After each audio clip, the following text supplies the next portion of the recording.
So everyone, welcome to the second episode of The Adventures of the Monk and the Monarch, starring me, the Man Monarch, and my co-host, Mildred the Monk. Hello. So when we get into our actual topic today, we're going to be discussing this idea of the whole Mecha is dead thing that exists online for some reason. Though before we get into that, we'll start off with the usual, talking about what we've been watching lately. So what have you been watching in the recent days?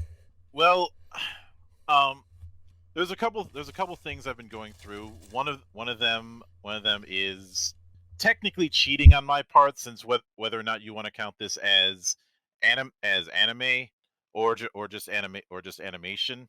But since I was on the outlaw end of that anime versus cartoons debate when I was growing up, I take no sides, and I don't give a fuck about either side. Fair enough. But I've been watching Arcane.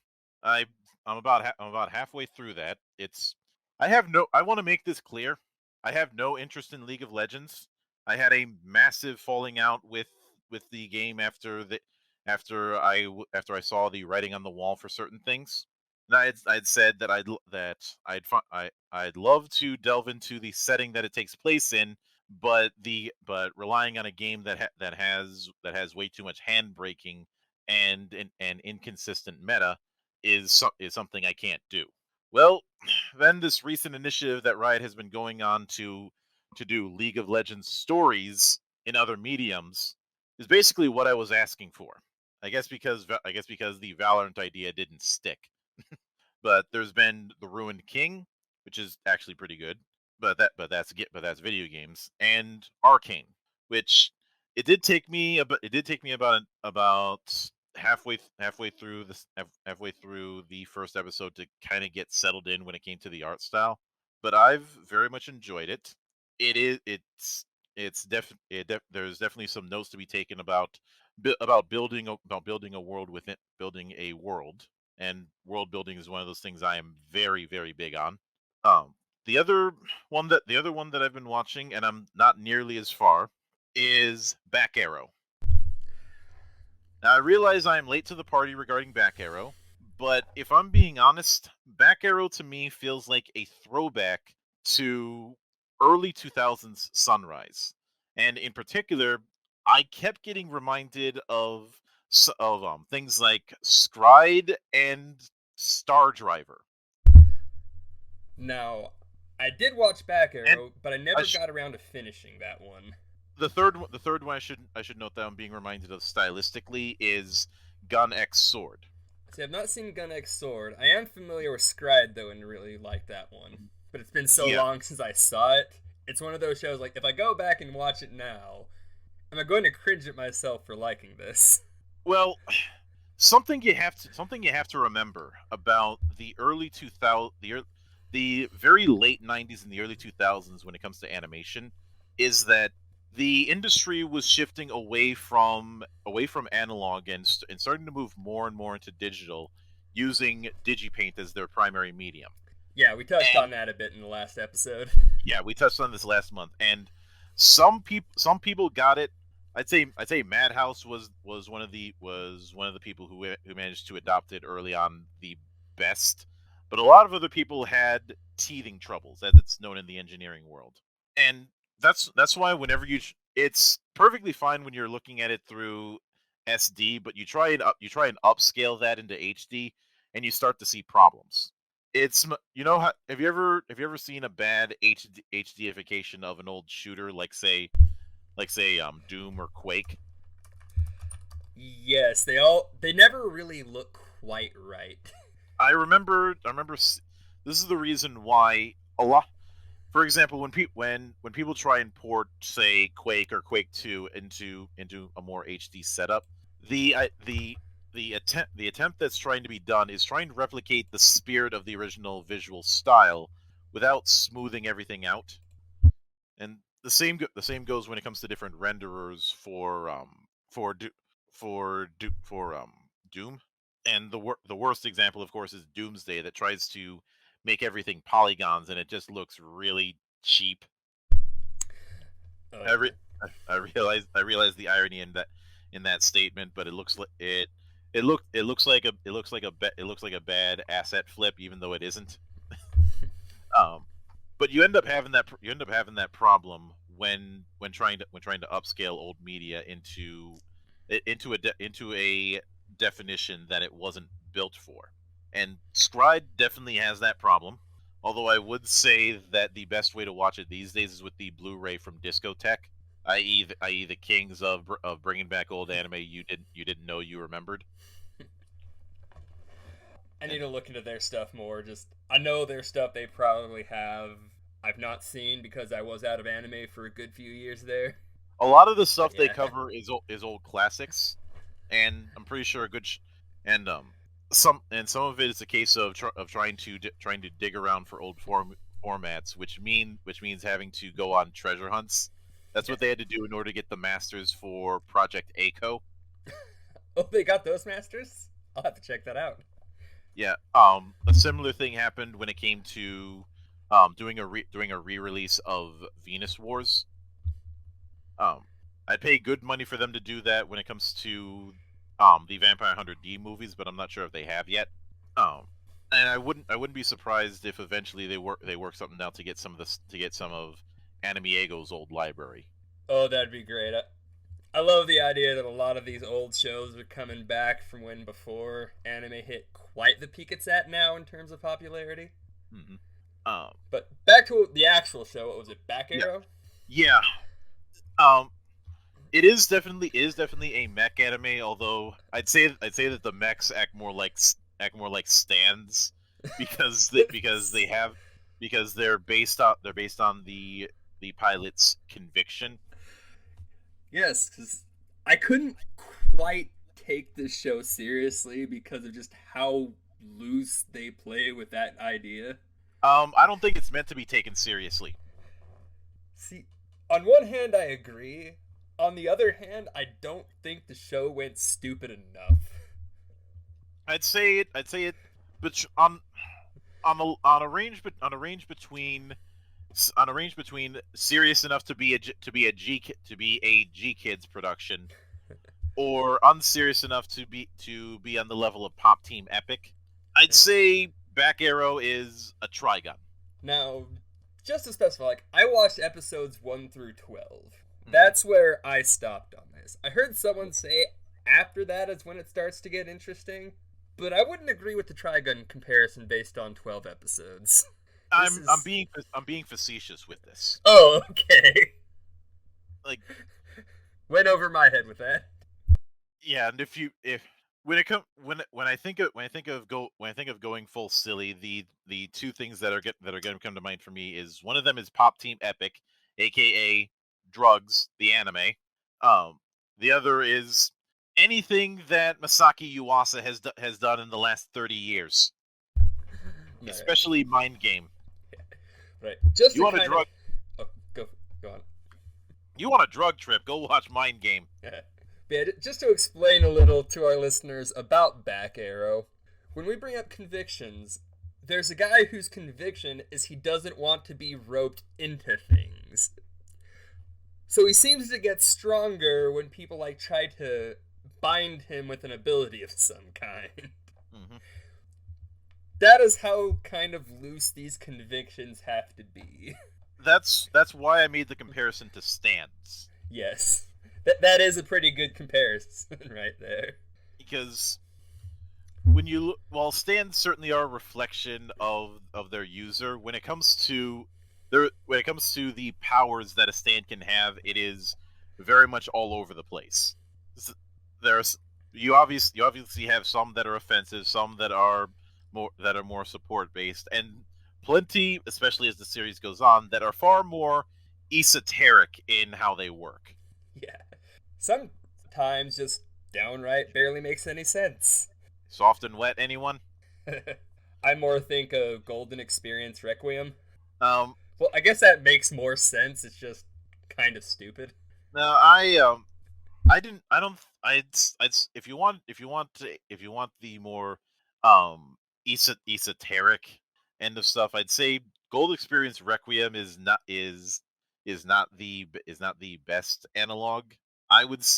I would say the best analog is something like Notorious B.I.G. I love that one. Mm-hmm. Incidentally, I can't help but wonder if Araki was watching a Cronenberg movie when he was writing Golden Wind, because there's a lot of body horror. Yeah, I wasn't as big on Golden Wind. Like, I liked it. It's still Or JoJo's. It's probably my least favorite JoJo part, though. um, I don't have a least favorite at this time. Ask me again when I finish JoJo Lian. Um, Oh, that's the latest arc of the manga, right? yeah, that's the arc that finished not too long ago. Uh, And are we sure that as an aside, are we sure that Araki doesn't have a stone mask at his house? Because seriously, the guy looks the exact fucking same. yes, But I don't know how he doesn't age, but hey, it works. Whatever he's doing, it's working. mhm. But no, like when I was watching Back Arrow, though, the closest thing I could kind of think of was Gurren Lagann. No, I don't know. it's not crazy enough. That was my thing. Like it was kind of getting ridiculous and stupid. Like it was trying to do something similar, but it didn't quite go crazy and stupid enough with what it was doing to kind Yeah, of let me get behind it in that regard. I think that's an unfair comparison because Gurren Lagann is trying to be a more insane version of Getter Robo. Like the parallels are there when you know what you're looking for.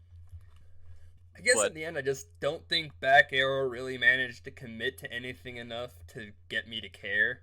It might have changed after episode 12. Like, yeah, it kept me from invested that long. yeah, I'm not saying Back Arrow is a masterpiece, but as somebody who has a fondness for the early 2000s era of anime, this feels like a throwback act. Yeah. Oh, and I had a short list of I had a short list of mech series that I was going to go through, and I just rolled 8 dice as a DM, and that's what it landed on. So I was like, well, that's what we're going with. Um, at the very least, I can watch this and not have to hear Ripoff yelled at me like I did when I watched Razafon years ago. Yeah. Let's get the record straight. Razafon is not an Ava ripoff. It's a Raideen ripoff. Get it right. I have not watched either Razafon or Raideen. I need to. Good luck finding Raideen because it's one of those 70s mecha series. But yeah, like, in preparation for this show, I kind of made it a point for the newer shows I was watching to get through some of the mecha that's been on my list. Mm-hmm. To get the one non-mecha show I've watched this month out of the way, Death Battle in 5 Seconds. Have you heard much about this one? No. Alright. I wouldn't call it an isekai because it's not like everyone's getting jolted to a new world, but everyone who's in this little tournament has been brought there like either just as they died, just before they died, and they're given some kind of a power. The main character's ability is whatever the other thinks his ability is. They stop being clever with this after one episode. He tells somebody this is what his ability is.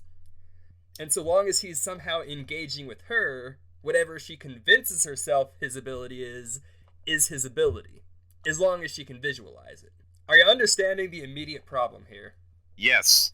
How does everyone not just have their head exploded right now? I don't think I'd rather not have a repeat of the scanners incident. I'd like to not kill off our audience, thank you. Yeah, it was just such a stupid premise right off the back. At first, I thought the show might have had something just because the person who gave him this ability was like some cat girl dressed up as a magician. And she shoots a guy in the chest and says, "This is my bullet catching trick." Like she just performed a stage trick of some kind. The show does not stay that over the top and stupid. It's trying to make me take this seriously. Now I think I see where you're getting at with earlier. Yeah. Yeah, if you're gonna go stupid, you can't half-ass it. Yeah. Like, as stupid as that Back Arrow premise was, like, if they kept doing just dumb shit like that, and terrible punchlines, and just make the whole thing utterly ridiculous, But let's I not think I forget could that have enjoyed it. that our protagonist shows up buck ass naked. Oh yeah, and Back Arrow. I remember. And that's where they got the name of the whole show. It's like, you saw my back. There's an arrow somewhere. I'm No, Back Arrow now, or something. no, it was because no, it was based on Baquero, um, which is basically when one of the other characters was calling him an idiot, Yeah, and it's so been a he just while, so I decided, might be a little off on how I remember yeah, him getting the name. it's bit to steal a line from from one of my colleagues in the monastery. Japanese wordplay. It's fun. You need Sometimes does another, not translate very well. yeah. If you need another example of this kind of silliness, um, in Kamen Rider Wizard, all of his the activation of all of his rings ends with please, because please is a magic word. But yeah, I Or don't have a whole lot else to say about Death Battle in 5 seconds specifically, other than it does have some really good fights when the main character's not involved. so the three S's, sweet sweet Sakuga. That name is familiar. Sakuga? Where do I know that from? Sakuga is an animation term for those moments where they put the bulk of the animation budget in and stop shortcutting. Oh, okay. It's like, I know I've heard that before somewhere. Something to keep in mind is that anime, for the most part, is animated on twos instead of ones. And I'm more referring to TV anime. Film anime is more likely to be animated on ones. The difference is how many unique illustrations per frame per second. So it's not like it's something that you're going to be able to track all that easily, but you'll notice the difference when you actually see it. It's kind of like when you see a side by side frame rate comparison. Yes. It's the difference is very notable. Yeah, we and of course Digital Foundry, that's their whole shtick, is showing 30 versus 60 frames per second or the like. Um but you did say that you had dipped into some mecha anime yourself in Yeah. preparation for tonight. Yes. So, Like, one thing I went out of my way to do, because I like to go back and review older anime either I don't remember too well or never saw. mhm, Back in the day, the only thing of Pat Labor I saw was the first movie at like midnight on the Sci-Fi Channel, when they mhm. still did that and they didn't spell their name like jackasses. Yeah, Siffy. Yeah. So I didn't remember too much about it, so I went back, rewatched the first Pat Labor movie. Now, this isn't a mecha thing specifically, this is more kind of an 80s anime thing. You don't see shows with that same kind of aesthetic, with like all the true blacks, I think is the term. Just the grittier atmosphere. It really works well for the genre, though. Yeah. I'd say I'd say a lot of that is a reflection of how people thought technology was going to look in the future, based on what was present at the time. Now, from my understanding of Pat Labor as a franchise, is I think the series was first. Was it? You might know a bit better than I do. You have a lot of knowledge of random things. I have a lot of knowledge of random things, and yet every time I do bar trivia, I lose. Apparently, I'm hanging out the wrong bars, or I need to go to more anime conventions and do these kind of things. But even then, they end up bringing up a bunch of slice of life anime I haven't seen, or it's a convention that I get thrown out of for being a jackass. Um, okay, to be fair, in one of them, it was because of the fact that I I may or may not have instigated a fight between two different fandoms while I'm just sitting back watching popcorn, because as I've said before, I am an asshole.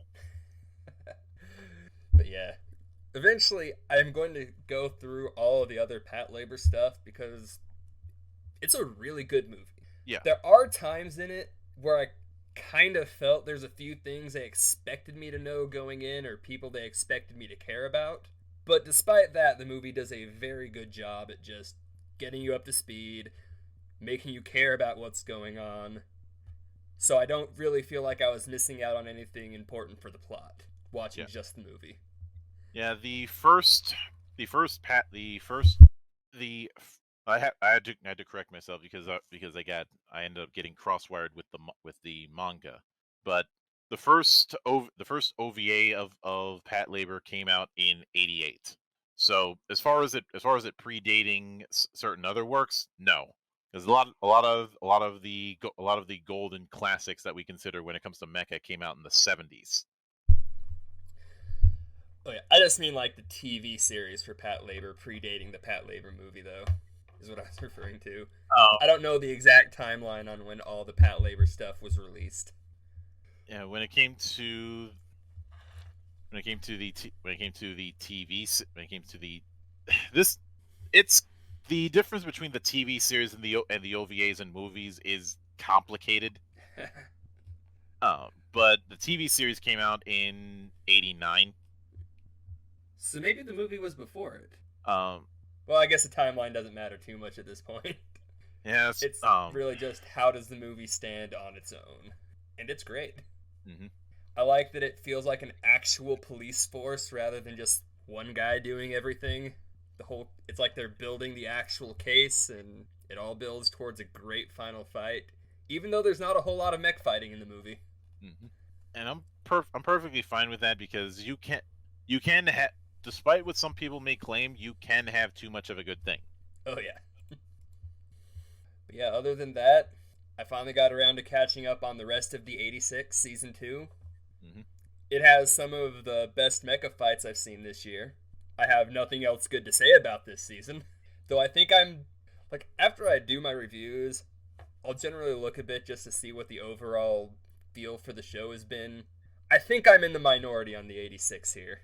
Yeah, I'll take a look, but then again, I distinctly remember I was in when I was in the minority regarding what was it?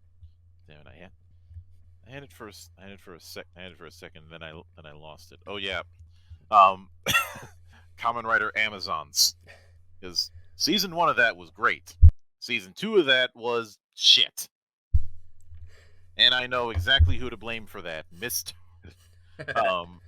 Shirakura, as my colleagues call him. What went wrong between seasons 1 and 2? Um, I don't know as far as who to blame, but it felt more like it felt more like instead of building its own identity, it was falling into some of the traps I was seeing with these spring movies of trying to expand a roster that didn't need to be expanded. Yeah, I think a lot of shows I've seen have had that problem where they just try to put too much in to where you just stop caring about all these additions. Oh, it's like winning the lottery.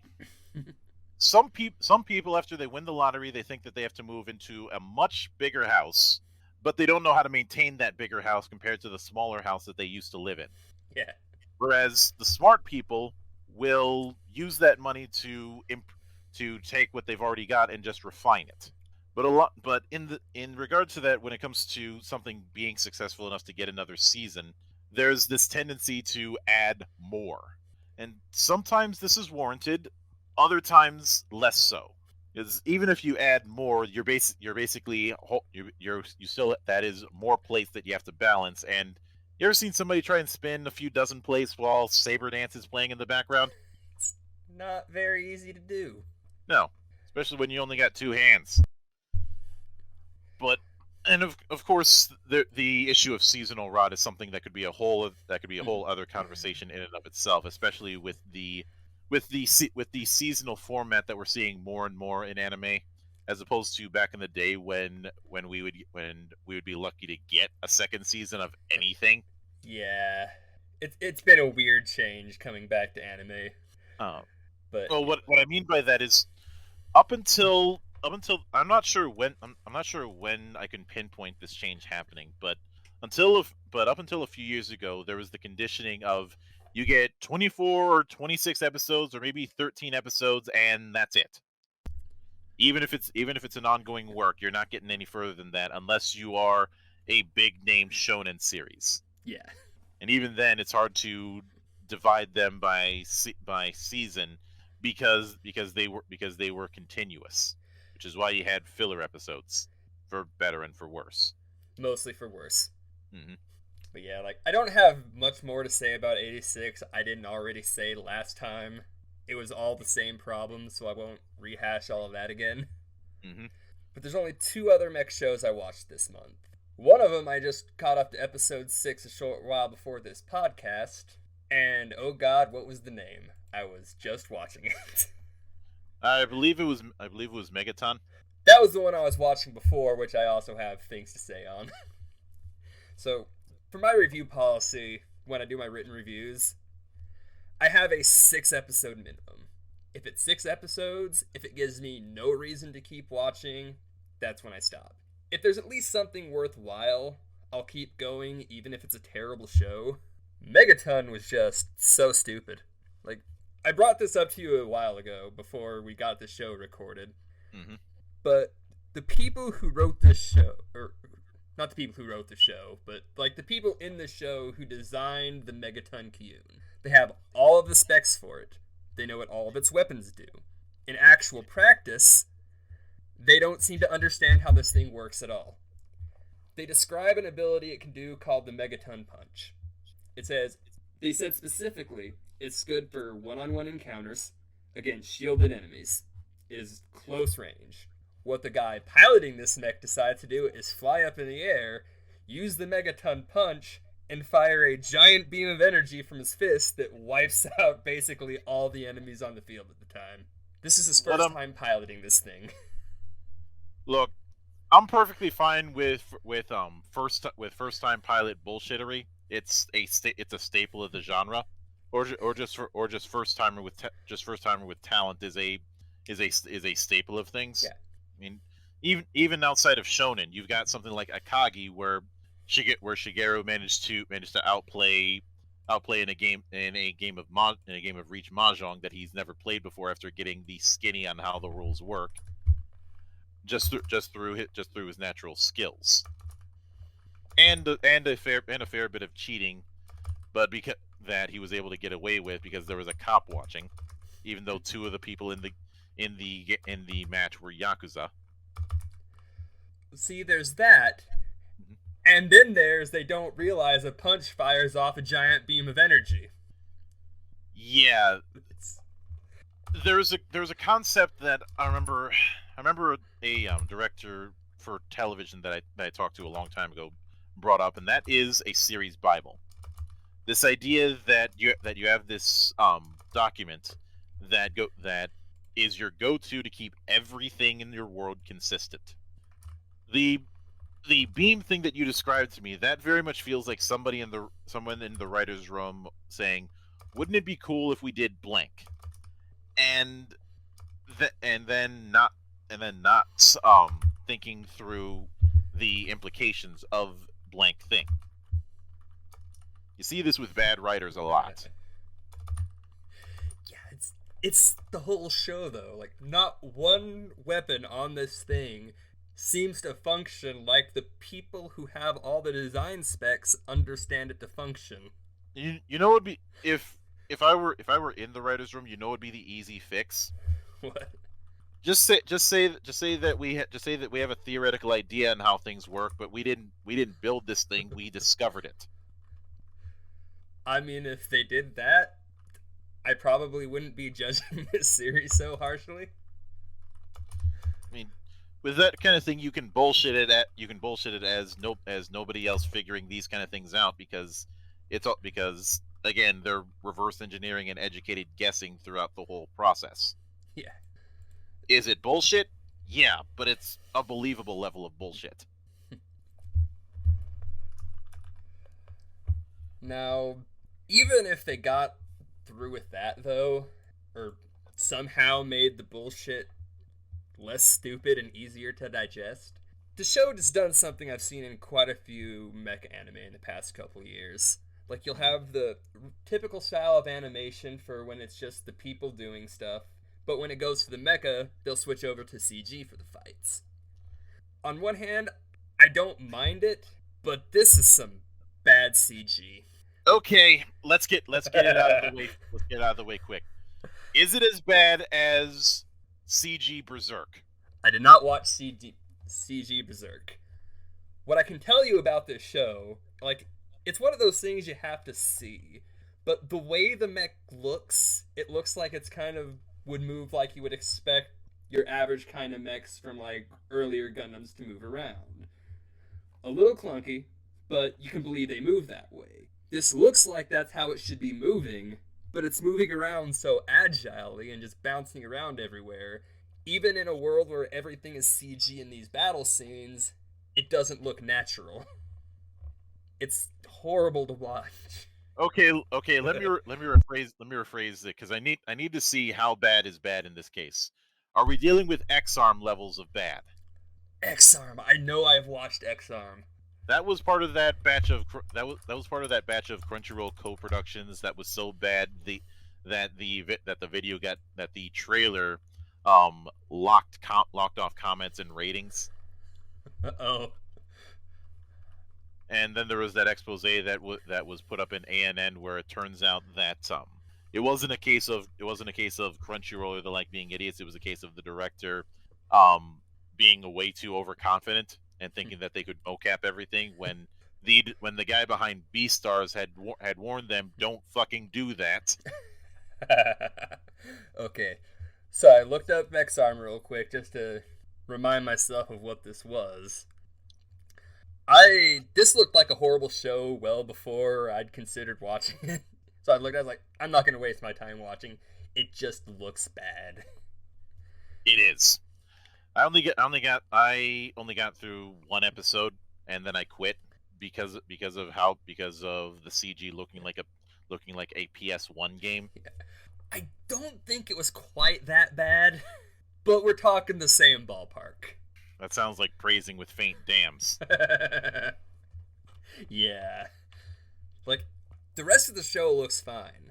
Some of the designs are pretty cool, but it's just a pain to watch it move. It's just an ugly show to watch. Mm-hmm. And there's so much combat in a lot of the episodes that you can't just ignore the CG. It's horrible. If this is the same Megaton I'm thinking of, is the full thing Megaton Musashi? Yes. Megaton Musashi. I feel like this is that game. I remember a game being announced with that name that was going to be developed by Level 5, and I think this is supposed to be a tie-in or to build up hype for that game. The game's not even out yet. Well, I don't know how much of a hope that game has if this is the thing building up to it. I have better hope for the game than I will for this anime because, well, Level 5 is a game development studio first and foremost. Yes. I mean, they were able to do decent for themselves with the Inazuma games and with Yokai Watch, but both of those things are easy things to do. Oh, yeah. I am desperately looking for what that show I was just watching is called.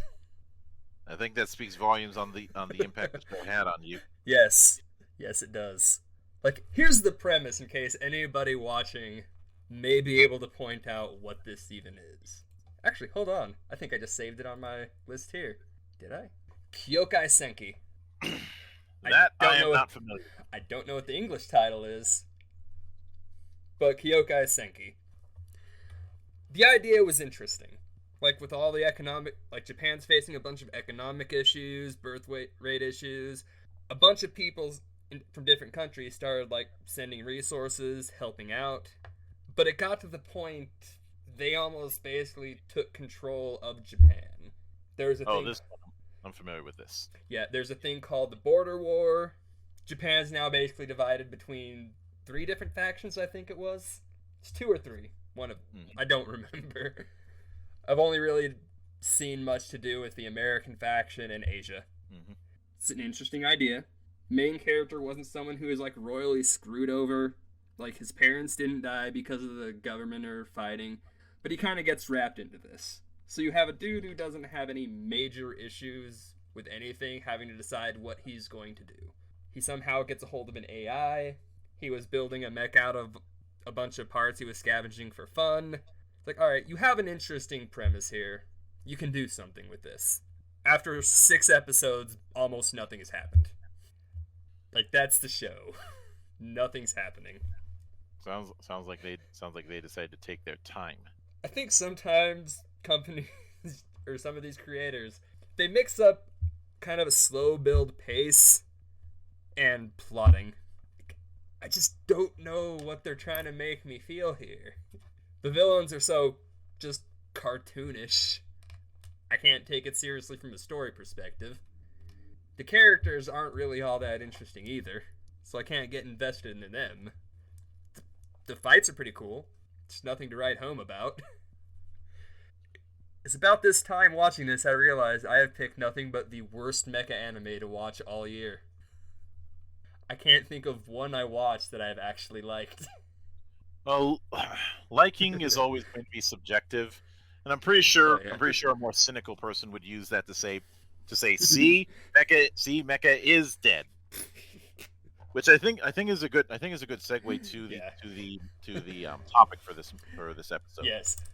Despite part of my brain wanting to go, I kind of wish it was dead this year.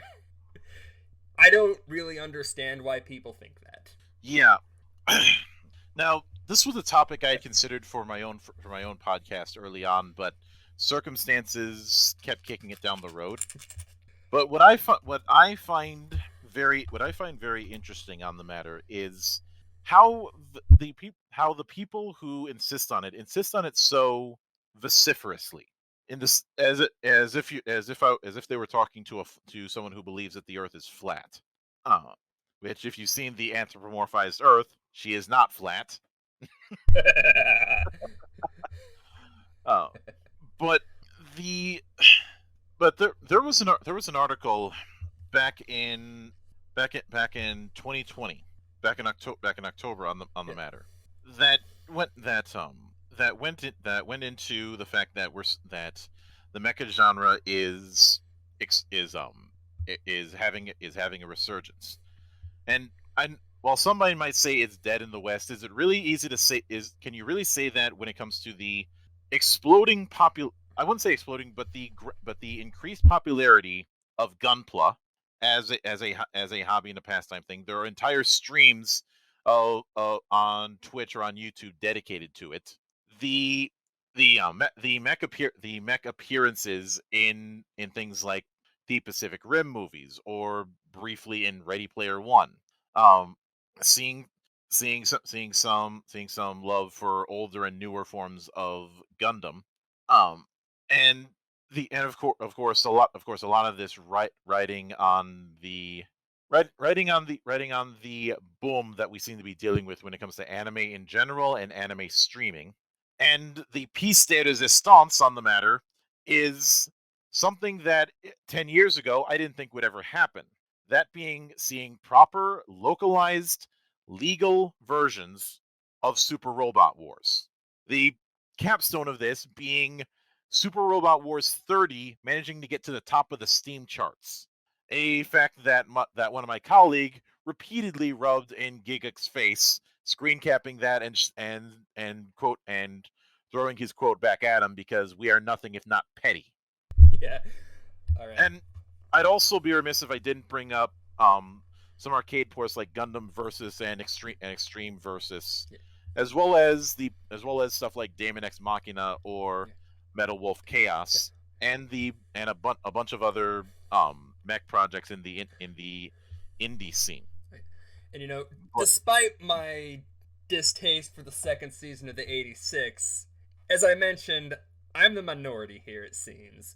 People seem to be rating season 2 just as highly as they rated season 1. Mm-hmm. So I may not like it, but it's a pretty popular show. Yeah. And in the article, which I will link to you later, so you can put it in the description for this episode. There's a segment that's called creating a fake problem that only you can fix. And I want to read this particular excerpt from said article. Quote, "This is where we get to a strange meme that has been popping up intermittently over the past year or so, that somehow Mecha is dead. In the face of the various evidence available, this is a bizarre claim at the very least, but in the context of the actual increased popularity of Mecha, begins to make more sense.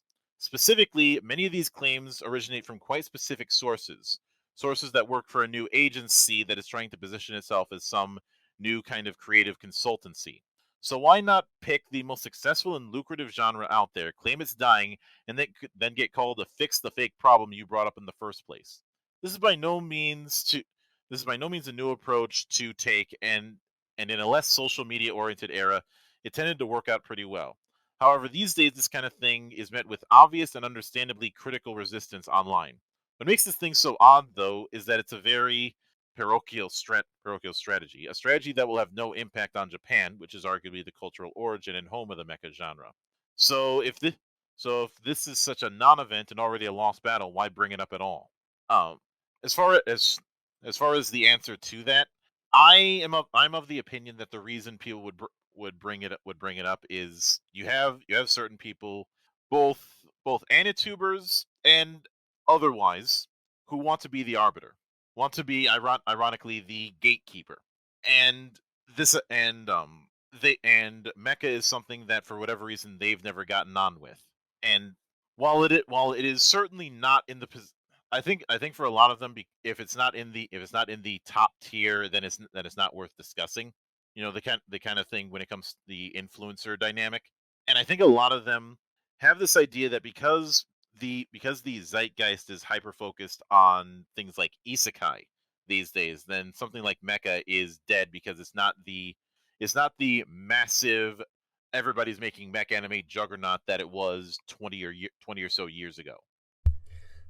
Now, But I do want to having add a li- little bit of context to the whole idea of like just this mecha is dead argument. Mhm. When I originally kind of stopped keeping up regularly with anime and only kind of checking out anything here and there, it was around 2007.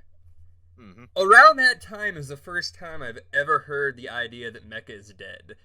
So since 2007 to 2022, we have people saying Mecha is dead for or 15 weasel wording years. it or weasel wording it by saying Mecha is dead in the West.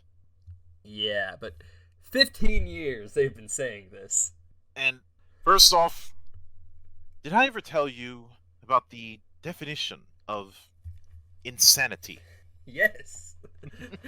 Because that's what immediately comes to mind when it comes to people trying to insist that something is the case for that long.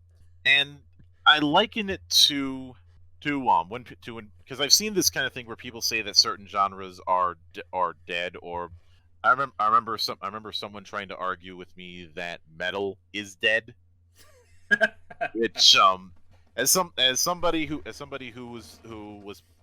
probably going to be seeing Dream Theater next month when they're at the State Theater where I am, I find this kind of thing laughable. And yes, when you're talking about the most popular zeitgeist when it comes to music, or the most popular zeitgeist when it comes to anime, you have somewhat of an argument there. But I always find it contradictory for self-professed geeks, otaku, whatever you want to call it, being so fixated on trends. Oh, When definitely. I don't know about you, but I ended up adopting that particular label, not even though I call myself a monk, because I was interested in things that were outside of that, outside of what was considered acceptable. It is the the term avant-garde comes from vanguard. The first line in the army. Yeah. And in that same vein, the the idea of conformity in geekdom is always something that is an easy way to spot a fake, or somebody who's just in it for the clout. And if that sounds like I'm accusing certain anti-tubers of being in it for the clout, That is not me implying it. That's me saying it outright. Especially some of the bigger names and the really bad taste that they have. Hi, Mother's Basement. You still suck. But I don't mean to call anybody out in particular, even though I just did. But I'm more referring to this notion that I'd say a lot of the people who make that argument um are writing popular trends right now. Because let's consider the people who make that kind of argument. The argument itself, obviously it's bunk. We know that. But what I'm more interested is in the who and the why. See, I have Now a the hard. who, go ahead. I was gonna. I'm not entirely sure on the why myself because I've never really went out of my way to watch a lot of these people. I've seen the occasional video here and there, but until you pitched this idea of the mecha is dead to me, I didn't really know who Gyguck was. I knew the name, but because of you, I watched that video. One of the ones he did on Mecha is Dead. He's got like 3 or 4 I saw pop up. Mm-hmm. So I don't know why these people are doing this, but I saw him in it to justify Mecha is Dead say, well, there's the popularity of SSS Gridman, which was a really good show. Had its problems, I loved it. But he said, it's not really a mecha. What? I remember nothing else he said in that video, other than the show with the giant robot fighting isn't a mecha. SSS. This is one of those cases where someone can be technically correct and still wrong. Yeah. Because SSSS Gridman is a spin-off based on Gridman the Hyper Agent, which was itself an offshoot of the Ultra series, and was developed by a lot of the same team and has a lot of the same motifs. That's the reason why you have the 3-minute timer, for instance. Now, in that Gridman is something that, in my opinion, is straddling the line between mecha and tokusatsu, much in the same way that a lot of the Brave series straddles that line. I do see what you're saying here, but at the same time, that's really only something you're gonna stop to think about, like, if you're actively thinking about that. If you're just kind of pulling it up, it's clearly a mecha to anyone who's just walking into it. Yeah, what I'm getting at is that in that moment he was committing a logical fallacy known as special pleading. It doesn't count when it helps me when it doesn't count, basically. Let me get the proper special pleading, which is a informal fallacy. Quoth the wiki, wherein one cites something as an exception to a general or universal principle without justifying the special exception, i.e., the application of a double standard. Yeah. No, the thing is, like, I didn't really think about how long the Mecha is Dead thing has been around until you pitched this episode idea. So I took some time to look it up, see what people were saying. And weird arguments are all I ever see. I got to the point I was reading like a thread somewhere on my anime list because it came up on the Google search where people were trying to say Evangelion isn't even a mecha. This is the kind of stupidity I've been subjected to because of this episode. You're welcome.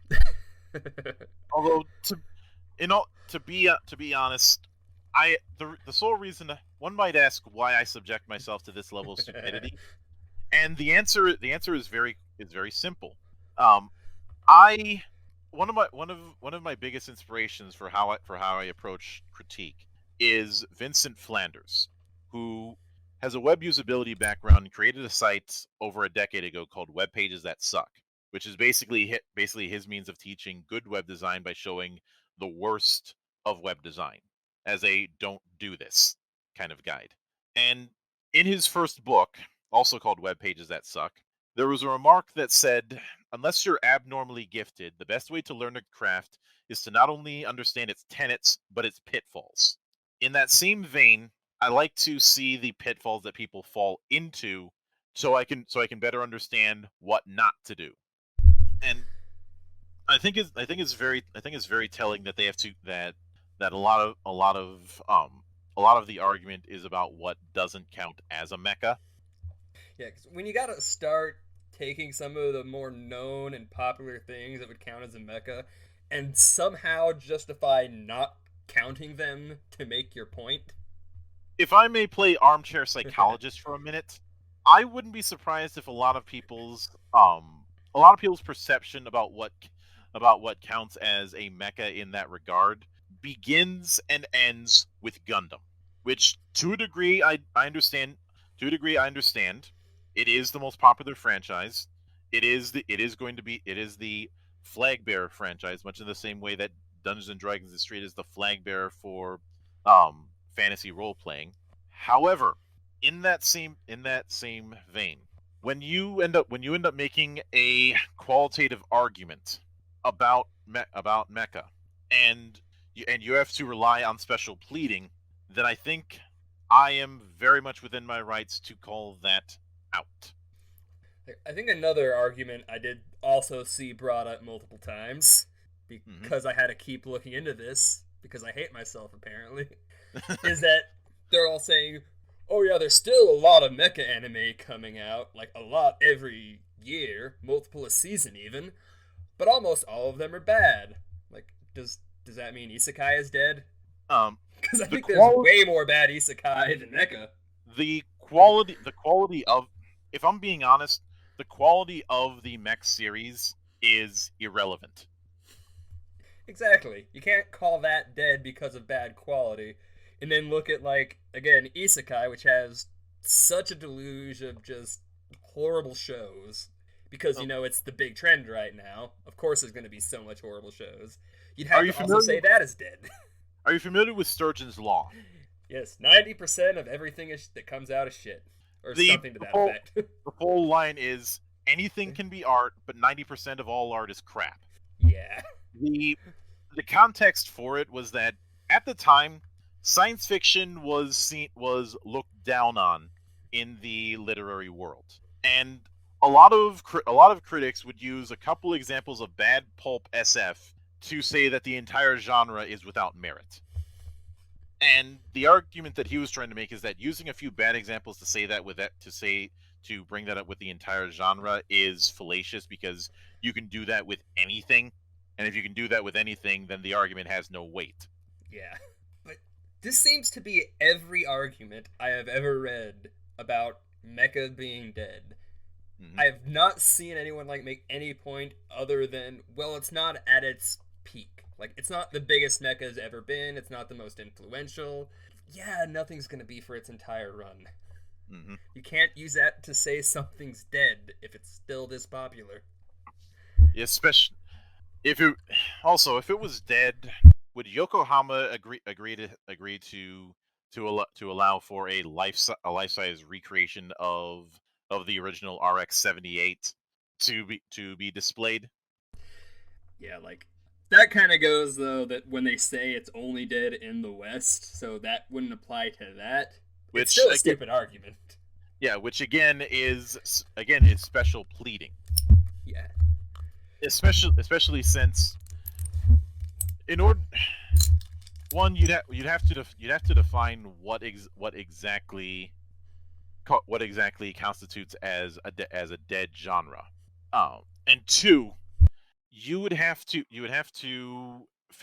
figure out a way to to decl- to have some sort of qualitative understanding of the tastes of a of a much larger demographic. Like when you're talking about the West, you're essentially talking about every part of the world that isn't Japan, and more specifically the American and European and possibly further than that demographics. That's a wide net to cast, and that's why the in the West part is a weasel word. Oh, definitely. But I'm Um, gonna say, like, whatever your definition of a dying genre is, if there is more than like 8 series of that coming out in a year, and that somehow falls into dying genre, like 8 series that are getting attention, mhm. you have a terrible definition of a dying genre.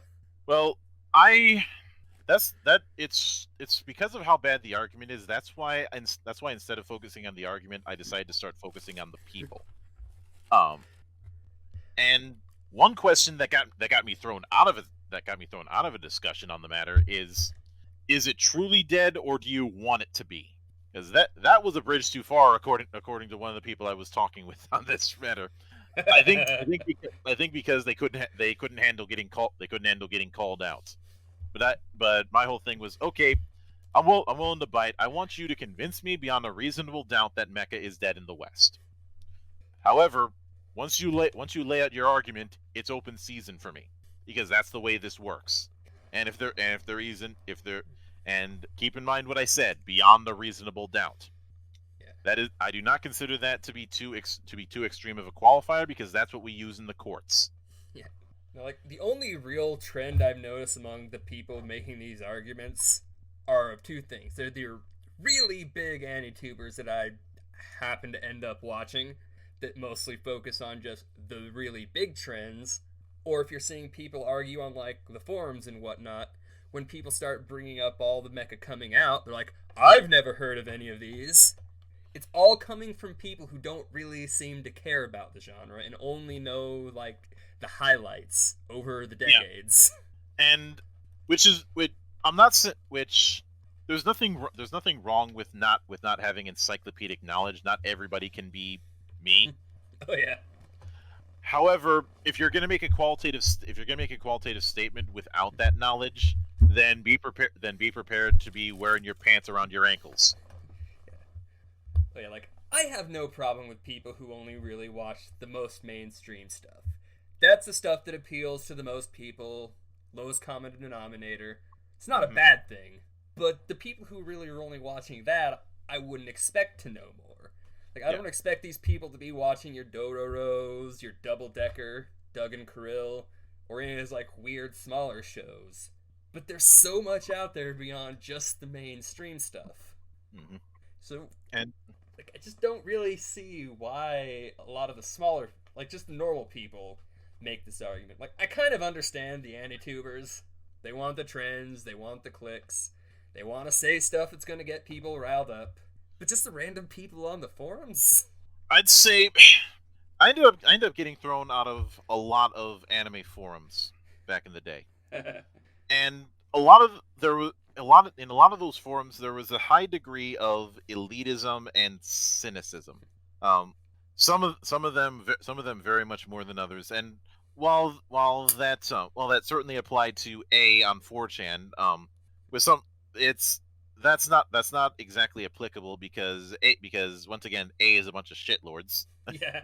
who will say just about anything. But in certain forums there seemed to be this uh and even beyond forums, this idea of new bad old good. A lot of people being grogs, a lot of people being cynical about what's currently available as opposed to when they started out. um a lot of people being especially cynical over genres that are some degree of popular. Basically, this is a long way of saying fucking hipsters. Yeah. And the difference it's the difference between somebody who does the whole "you haven't heard of it" versus the people who go "oh, you haven't heard of it, let me give you the pitch." Yeah.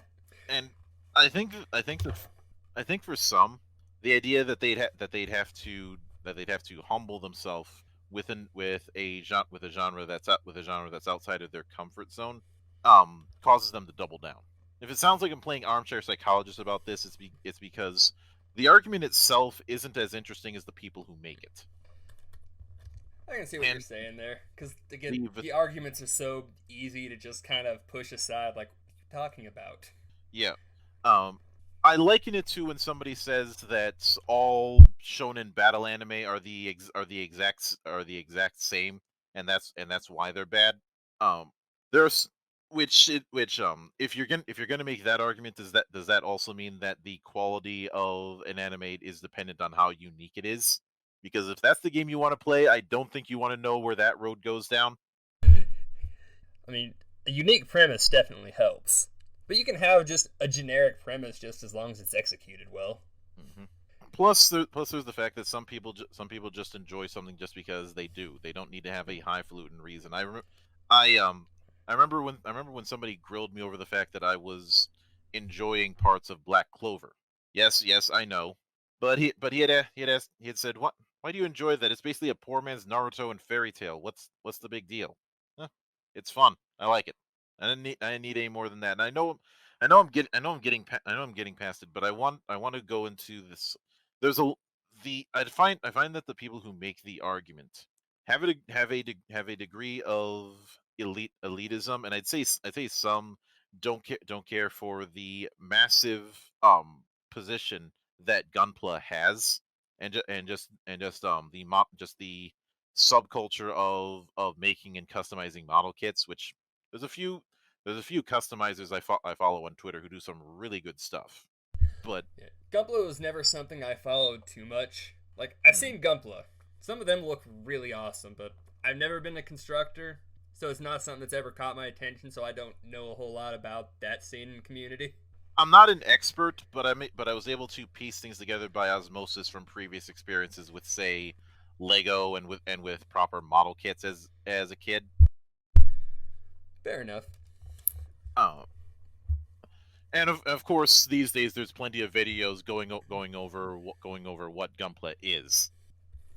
Yeah, But I, it threw me off how big those actually are once I started looking into a lot of this. Like, wow, there's a lot of really dedicated Gunpla people out there. oh yeah, and when it comes to I'd say something else that I couldn't help but notice when it comes to the people making the argument is an attempt at dismissal. This this att- this this idea that because it's dead that there shouldn't be mecha anime getting dubbed, I haven't really as come if across that argument too much. yeah. But again, you've I think been exposed to it for longer than I have. I seem to be exposed to a lot of things more than people have. I almost like turning into some kind of sage. But this but this idea but this idea that certain things should get priority for dubbing and certain things shouldn't. Most of the time with dubbing, it's a case of anything that we can get dubbed, we'll do it. I'd say that's especially the case nowadays when more and more content is needed with the greater and greater demand, which is a subject for another day. Oh yeah. I But mean, I guess it's better than the old days of just let's see what they happen to grab by a random chance because they have mhm. no idea what's going to be popular. Yeah, or just getting the slimmest of slim pickings because Japanese companies have notorious cold feet at the time. Oh yeah. I mean, I remember being at a panel with the guy behind J List, and he talked about how much of a struggle it was to get certain companies to even give him the time of day. Yeah, anime's had a weird history of just localizations, weird, just weird preconceptions certain companies have had. I will make one thing clear when it comes to dubbing. Dub the worst dub nowadays is 10 times better than the worst dub from 25 years ago. Yeah, like I'm not as harsh on dubs as a lot of people. I think most of them are fine. They do a decent job. There's definitely some bad ones, but on a whole, they're fine. Yeah. I'm just saying, as somebody who had to put up with those Anime Ego dubs back in the day, Oh some of god, the you love do Hina not know dubs. some of you do not know how bad it can really get. I will say, since we're slightly on this topic of the dubs and sub now, I remember with Naruto, everyone was all, "Oh yeah, the dub is trash," which it was. Like you got to listen to it in Japanese; it's so much better. And I'm hearing 13-year-olds sound like 40-year-old men. What? This is also horrible. I may not speak Japanese, but I'm pretty sure Japanese 13-year-old kids don't sound 40. There is of course the policy of getting women to do the voices of kids. Uh, but but even with that, I like a lot of times when there's bad dubs, you can really put that down to the director. Oh yeah. Or in some cases, with the Anime Ego dubs as bad as they were, I liken that to the fact that they were operating on a shoestring. So it was a case of just take whatever you can get because anime dubbing was the Wild West in those days. I mean, you occasionally got some good stuff. Like, even before Cowboy Bebop, Stephen Bloom was in a few pretty decent dubs. Like I Goku mean, Midnight's Eye, I liked. yeah, and the key. I'd imagine that a lot of them were under pseudonyms because it's complicated. Yeah. I know there's like union strike stuff, but that's not something I have that much information on. Mm-hmm. And I don't think I'm ever going to get that information. Unless someone just decides to start talking one day. Like they're like, well, I'm done voice acting, screw it. Well, the pseudonym thing isn't as much of an issue nowadays, obviously. So it have to be one of those old guard people who talks. Oh yeah. But getting back to the Mecha thing, um, I do think it's maybe in your experience, did a lot of the people who made the argument, um, use similar language, for lack of a better term? Quite a few of them did, yeah. I think it all comes kind of like from the same sources, because some of this stuff is what I was hearing way back in 2007. I wish I had articles I could find from back then, because I know it's been around that long. But these talking points don't seem to have really changed over the years. And they all kind of just blended together as I was reading just what I was catching The up on fact this that past month. the fact that they don't change is a very telling thing for me, because the vibe that I end up getting is maybe a few people made the argument and then people just started repeating the thing ad nauseum, and then some people repeated it just to try and get mech fans mad. Um, Well, I'll give of him course, this. The discounting Ava as a mecha, that one's new to me. that one That now, I don't know where the hell that came from. especially when there's so when so when s- c- especially when Evangelion was somewhat intended to deconstruct the super robot genre of the 70s. Yeah, like I didn't even hear that from any of like the big influencers I checked out. So I don't know where that argument came from. That that seems to be a complete fabrication from some forum board somewhere. Hmm. I'd say, but even if that's a fabrication, it's not too far removed from what we saw with the Gridman thing. Yeah. With, I think they maybe just heard that, and however it was he justified it, I don't remember. They figured they could apply that same thing to something like Ava. I think it was I think it was an Achilles heel thing. You know, apply it to one of the most popular franchises, and try and spiral out from there to invalidate. I've seen this kind of thing where somebody tries to take advantage of one little oversight. Like again, I understand why like a lot of the influencers do it. Hmm. I can kind of see why a lot of the really old guard do it. They're like big on the older mechs, like, oh, it was so much better back then. Even if I agree to that to a certain extent. Nostalgia is a sweet poison. Yeah. So I can kind of understand why they might be making these arguments. The newer fans? I think a lot of them are reliant on Anitubers for getting their taste. I can see that for like recommendations, but it throws me off. There seems to be this many that care that much about whether Mecha is dead or not. Yeah, that it. It's the care that bothers me. There's probably some people that don't. They just like to use it to troll, but there's Yeah. definitely some that do. And I think that those that do have this idea of how the trend is supposed to work. Essentially imposing trends instead of the other way around. Yeah. Because no matter how many logs you put to you no matter how many stones you put to block the river's still gonna flow. Like even if you put up a dam, you can't completely block the river. See, as much as I would love to be able to insist certain trends are coming, because I would love to see more things with just like the level of violence that something like Dororo has. Just be saying it over and over is not going to change anything. Hmm. And because of because of the because of seeing more and more mech in video games and the whole thing with Gunpla, this idea that mech is dead is something is something that in my opinion should be treated with as much decorum as Chicken Little claiming the sky is falling. Yeah.